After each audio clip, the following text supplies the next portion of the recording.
Hey guys, কেমন আছো তোমরা? আমার নাম সৈকত, তোমরা দেখছো আর্ট এভিনিউ। আর আজকে আমরা একটা হনুমানজির ছবি আঁকতে চলেছি। তো ভিডিও শুরু করার আগে আমি জাস্ট তোমাদেরকে বলতে চাই, জয় শ্রীরাম, জয় হনুমান। এই জয় শ্রীরাম ধ্বনিটাকে নিয়ে অনেক বেশি এখন রাজনৈতিকভাবে চাপানোতর চলছে। চাপানোতর বলাটা ভুল হয়তো। জয় শ্রীরাম একটা ধর্মীয় স্লোগান থেকে একটা রাজনৈতিক দলের স্লোগান হিসেবে লোকজন ভেবে নিচ্ছে, ভুল করছে। এবং এই সব কিছু একদল বলছে যে এটা শুধুমাত্রই একটা ধর্মীয় স্লোগান, কিন্তু অন্য একদল মনে করছে যে এটা ধর্মীয় নয়। এই জয় শ্রীরাম ধ্বনিটাকে রাজনৈতিক দল তাদের নিজেদের মতন করে ব্যবহার করছে। আমরা এই সব ভুলে শুধুমাত্র জয় শ্রীরাম বা রামলালাকে মনে করব এবং রামলালার যে সব থেকে প্রিয় ভক্ত হনুমানজি, তার স্মরণে আজকের এই ছবিটা করব। এই ছবিটা করার সময় আমি একটা স্টাইল ফলো করেছি। তোমরা সবাই বুঝতেই পারছো হয়তো যে এখানে স্ট্রেট লাইনের থেকে কার্ভ লাইনের আধিক্য বেশি আছে। এবং এইটা কোথায় দেখা যায় তোমরা সবাই জানো, যামিনী রায়ের পেন্টিংয়ে। এবং যামিনী রায় যদি হনুমানজির ছবি আঁকতেন তাহলে কীরকমভাবে আঁকতেন, এইটা ভেবেই আমার এই ছবিটা করা। এই ছবিটা তোমরা যামিনী রায়ের সংগ্রহে খুঁজে পাবে না।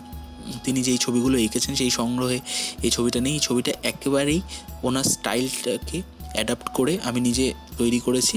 হনুমানজির এরকম হাতে সঞ্জীবনী বুটি নিয়ে যাচ্ছে লক্ষণজির জন্য, এবং সেটা তোমরা সবাই দেখেছো এরকম ছবি। কিন্তু এই স্টাইলে তোমরা দেখেছো কিনা তোমরা কমেন্ট করতে পারো।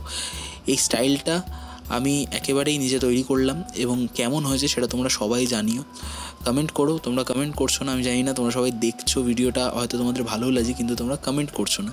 আমি বুঝতে পারছি না কেন তোমরা কমেন্ট করছো না। প্লিজ কমেন্ট করো, এবং কমেন্ট করলে আমি আরও বুঝতে পারি যে তোমরা কী চাইছো বা কী চাইছো না, তোমাদের ভালো লাগছে আদৌ লাগছে না। এইসব সাবস্ক্রাইব যদি করতে হয় করো, যদি না করতে হয় না করো, কিন্তু কমেন্ট করে যাও।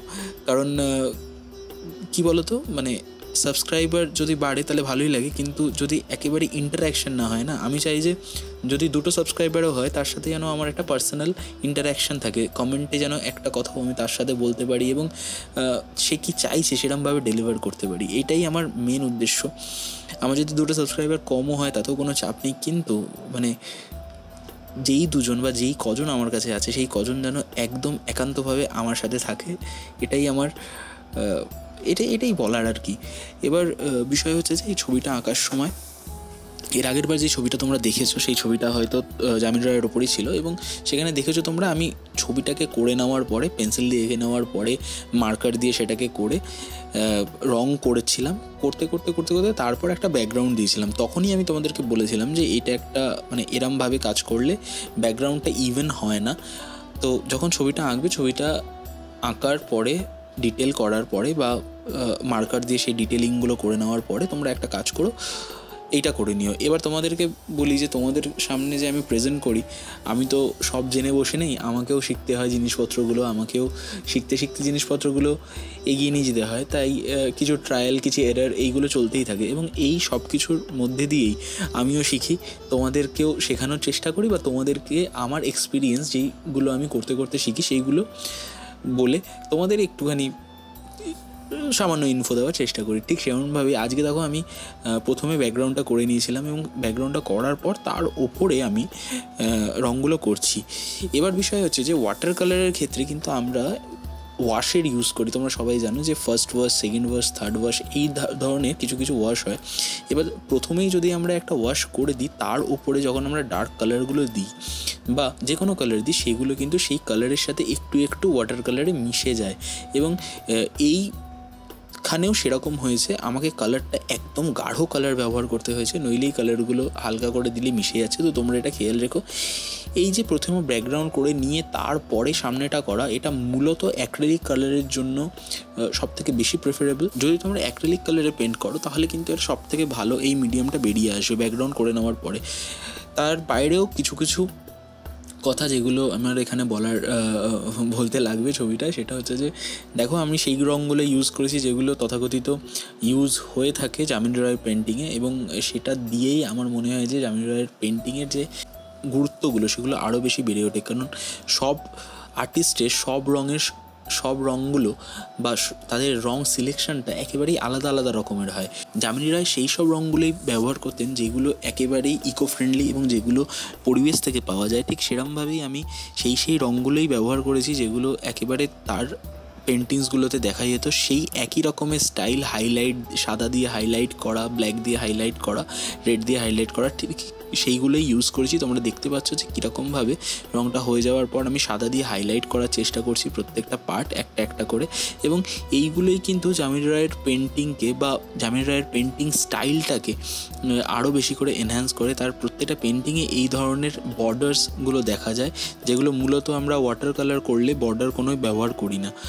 এবং যেই বিষয়টা প্রথমে যেটা বলা শুরু করলাম যে ছবি আঁকাটা আমাদের কিন্তু সব কিছুর সাথেই অ্যাটাচ করে রাখে।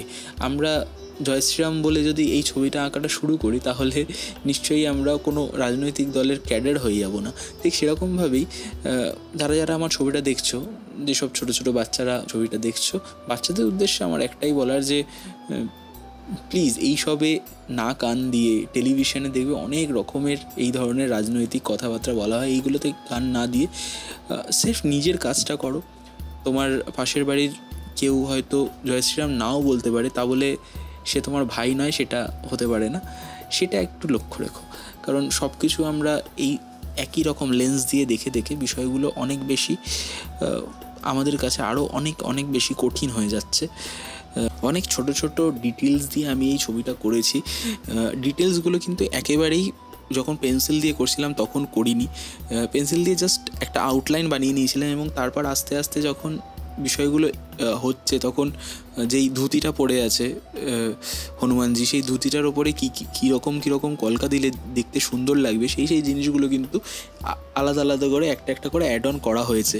মানে এটা একেবারেই কাকতালীয়ভাবে করা। এবং বিষয়টা কি পুরোটাই না, আমি প্রথম থেকে যেটা বলছি পুরোটাই একেবারে মানে যামিনী রায়ের স্টাইলটাকে অ্যাডাপ্ট করে নিজের মতন করে করার একটা চেষ্টা করেছি। কেমন লাগলো তোমরা কিন্তু অবশ্যই জানাবে।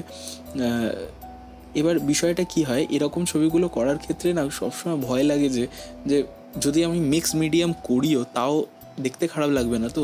কারণ যামিনী রায় এই যে বিষয় তোমরা বুঝতেই পারছো যে যামিনী রায়ের আর্টগুলোকে আমি কী হারে ফলো করি, এবং সেই ফলো করার মধ্যে দিয়ে দেখেছি উনি যে যেরকমভাবে পেন্টিংসগুলোকে নিজের মতন করে তৈরি করতেন, ইন্ডিয়ান বা ওয়েস্টার্ন অন্য কোনো আর্টিস্ট কিন্তু সেরমভাবে ছবিগুলোকে দেখতেন না। ওনার চোখের দৃষ্টি, উনি যেরমভাবে অবজার্ভ করতেন গ্রাম বাংলার বিভিন্ন ছবিকে, এবং যেরমভাবে ফুটিয়ে তুলতেন তার নিজের ক্যানভাসের ওপরে, সেটা কিন্তু অকল্পনীয়। সেটা আমরা কখনোই করতে পারবো না, কিন্তু আমরা ওনার শ্রদ্ধাঞ্জলি নিয়ে ওনাকে ফলো করে এইটুখানি করতেই পারি যে ওনার স্টাইলটা নিয়ে নিজেদের মতন করে কিছু একটা তৈরি করা, এবং সেটাই আমি এখানে করেছি। ছোট ছোট ডিটেলসগুলো দেওয়ার চেষ্টা করেছি যাতে ছবিটা আরও বেশি প্রমিনেন্ট লাগে এবং যাতে ছবিটা ভালো লাগে, সেই জন্য যথাসাধ্য চেষ্টা করেছি, সোজা কথা। এবার পরবর্তীকালে যে যখন আমি দেখলাম যে পুরো ছবিটা হয়ে যাচ্ছে, তখন ব্যাকগ্রাউন্ডে কিছু দেওয়াটা কিন্তু খুব বেশি আবশ্যিক ছিল। কারণ দেখবে ব্যাকগ্রাউন্ডটা না খুব বেশি ফাঁকা লাগছিল, এবং সেই কারণেই আমি হনুমানজির মাথার ওখানে একটা সার্কেল করলাম, যেখানে যাতে ওনাকে একটুখানি, তিনি তো আর মানুষ নয়, তিনি ভগবান, এবং সেই ভগবানের জন্যই যে ওনার মাথার কাছটা একটু আলো দিয়ে একটুখানি ঔজ্জ্বল্য করলাম, যেটা ওনার মুখটাকে আরও বেশি করে এনহ্যান্স করবে, ছবিটাকে আরও বেশি এনহ্যান্স করবে। এবং ব্যাকগ্রাউন্ডে আরও ছোটো ছোটো জিনিসপত্রগুলো যেগুলো যামিনী রায়ের ছবিতে মেনলি থাকে, সেইগুলো আমি একটা একটা করে এলিমেন্ট হিসেবে দেওয়া শুরু করলাম, এবং তাতে আমি দেখলাম যে ছবিটা সত্যি অনেক বেশি এনহ্যান্স করলো এবং সত্যি স্টাইলটাকে আরও বেশি প্রমিনেন্ট করে তুললো। কিছুদিন আগেই ঈদ গেছে, তারপর রামনবমী, এবং তারপর হনুমান জয়ন্তী, এবং সব মিলিয়েই আমাদের যে 12 মাসে 13 পার্বণের বিষয়গুলো, সেগুলো কিন্তু এক এক করে চলতেই আছে। তোমরা প্লিজ এমন কিছু করো না যেটা ধর্মের হানাহানি, এবং আমাদের পাশের আমাদের মুসলমান ভাই বা আমাদের হিন্দু ভাইদের মধ্যে এমন কিছু বিভেদ সৃষ্টি করুক, এমন কিছু করো না। আমি জানি অনেক কট্টরবাদী যারা আছে তাদের সেই কট্টরবাদী মনোভাবে ভরে গেছে সোশ্যাল মিডিয়া, এবং সেইগুলো দেখে হয়তো অ্যাজ আ হিন্দু আমি সবসময় বিশ্বাস করি যে যদি আমরা ভালো ব্যবহার করি তাহলে কিন্তু ওরাও আমাদের সাথে ভালো ব্যবহার করবে। এবং দেখতে হবে যদি অনেকে থাকে যে যে যারা তোমার সাথে ভালো ব্যবহার করবেও না, যদিও তোমাকে তাদের বিরুদ্ধে প্রতিরোধ গড়তে হয় বা প্রতিরোধ আনতে হয় প্রথমে, কিন্তু সব কিছু পরীক্ষা করে নিও যে যদি তাকে শুধুমাত্র মুখেই বলে হয় যে তাহলে তো আমাদের আর কিছু করার দরকার নেই, আমরা নিজেদের মতন করে একটা ভালো সমাজ গড়ে তোলার চেষ্টা করব। যদি সেটায় কেউ সাহায্য করে তাহলে তারা আমাদের সাথে মিলে একটা ভালো সমাজ তৈরি করার বার্তা দেবো আমরা। এবং বাকি অনেক কিছুর মধ্যে আমাদের চলতে হবে, অনেক কিছু দেখে আমাদেরকে চলতে হবে। সেই সব কিছু পেরিয়ে আমরা নিজেদের মতন করে নিজেদের মিডিয়ামটা বা আমরা যেটা পারি সেটাকে এগিয়ে নিয়ে যাব। কেউ ছবি আঁকবে, কেউ গান গাইবে, কেউ কবিতা লিখবে, ফেসবুকে লেখো, নিজেদের মতন করে তোমরা সম্প্রতির বার্তাটা দেওয়ার চেষ্টা করো। নিজের মতন করে তোমরা লোকজনদের এটা জানাও যে আমাদের দেশ সর্বশ্রেষ্ঠ দেশ, আর এখানে কোনো বিভেদ নেই, এখানে আমরা হাতে হাত রেখে কাঁধে কাঁধ রেখে এগিয়ে যাই।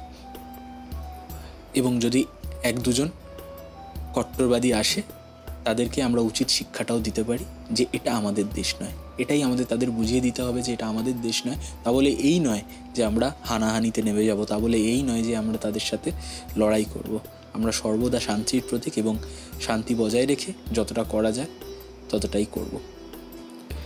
জয় হিন্দ, বন্দে মাতরম। আর তোমরা নিজেদের মতন করে আর্ট তৈরি করতে চাও, কারণ তোমরা দেখছিলে এতক্ষণ আর্ট অ্যাভিনিউ, আর আমরা এখানে শুধুমাত্র আর্ট নিয়ে কথা বলি না।